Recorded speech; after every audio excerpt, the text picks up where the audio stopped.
So the three most important topics of conversation I have on a daily basis with friends and family are those regarding self-confidence, fate, and our future goals and how we want our lives to be.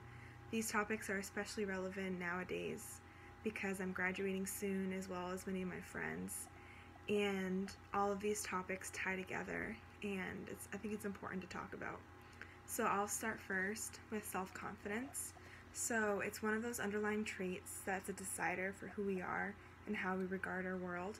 I have conversations with friends and family a lot, whether it's regarding how they view self-confidence or about their own personal self-worth or about someone else in their lives. So those who may lack self-confidence, I find, tend to lash out or act vindictively. They go about trying to prove themselves that they are worthy, and usually by their actions they show others that they do not feel worthy. I believe that jealousy, anxiety, and sadness tend to plague those who lack the self-confidence and those who don't have that self-worth. So I believe that self-confidence is not only a feeling, but it's a value that you hold and that doesn't go away. It cannot be overturned by someone who is better or better looking or is just superior to us in any way. There's always someone who's going to be greater or lesser than us, and I think it's important to build up that feeling and that value of self-confidence in yourself.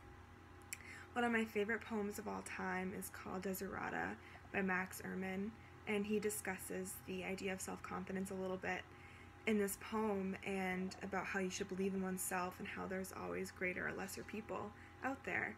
And if we could only realize, I think, how awesome we are and how other people regard us and see us, I think that we would really begin to see how much we have to be proud of and how much we are valued.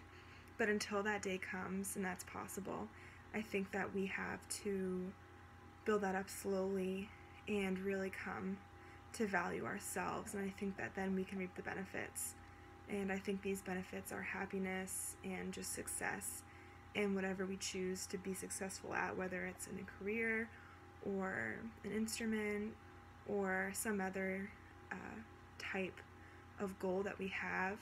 And I think that self-confidence is definitely at the root of that. And like I said, I have conversations with my friends and family about this because we believe it's important, and that those who lack it really don't realize how powerful it is, and it really is effective in deciding on how I think you choose and how you make your life out to be. So the second topic of conversation that comes up a lot is that of fate. So I personally love speaking with people about their beliefs, and this closely ties into fate. Fate's the idea that events unfold and happen and maybe are dictated by a supernatural being. It relates to the idea of religious beliefs because it gets into that supernatural, out of our control thing.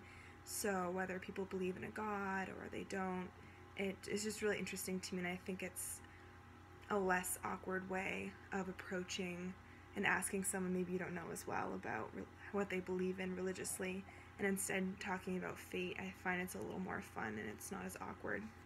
So this is interesting to me because I'm still developing my own beliefs and my own religious affiliations, so hearing other people out and just expanding my knowledge is something that's important to me. So I'll briefly discuss how fate provides hope and gives life its meaning, and therefore it does belong in conversation, not only if you're graduating from college, but I think for people of almost any age. I think it's something that is interesting to talk about, and like I said, is a good segue into asking and discussing someone about their religious beliefs. So fate ties into future jobs and relationships. Many of my friends who are in serious relationships now believe that what happened to them happened for a reason, fate. I've come to like the idea of fate because sometimes it seems to give purpose to life. We work and we strive for something that is lying ahead in our future. Therefore, our actions do count, and so we better make them count and live our life and hope that what we're doing and how we're going about it is happening for a reason. And I think it gives us hope too. So if things aren't going well or if life is hard, that it's all going to make sense one day and everything is going to happen the way it's supposed to happen, and that, life is a lesson and we are gaining the right tools to be able to handle what lies ahead. So, for example, in my own life, I believe my boyfriend and I are meant to be. This gives me hope that through the thick and the thin, we'll stay together. And kind of like that Rascal Flatts song, God Bless the Broken Road, I believe that past relationships and experiences have been what is developing me for this current relationship, the one that, you've been waiting for your whole life. And so I hope that I continue to learn and apply what I've learned in the past to be the best person that I can be. And along that same line of thinking, I think that once you find what you've been looking for, fate gives you hope that things will stay good, or things in the long run will remain good. And again, it just provides a sense of hope and meaning to life. I feel safe with fate. Something greater than me, perhaps supernatural, is looking out for me. So if I do make a mistake or if I start to go down the wrong path, then maybe it will help me to be put back on the right path. And so in that way, I think fate gives life meaning and hope and drive, and that the best is yet to come, as they say. So, and the last topic of conversation that comes up most often is that of future goals. So, as I mentioned, I'm about to graduate from college this spring in about 2 weeks. So the topic of future goals and aspirations has come up much more frequently. People are asking me what I'm going to be doing and where I'll be going. And as of now, I'm going to UMaine to become a dietitian. So I have 3 years of school ahead of me, and I'm really looking forward to learning more. And my goals, my aspirations have changed just as much as I've changed in 4 years and throughout my education.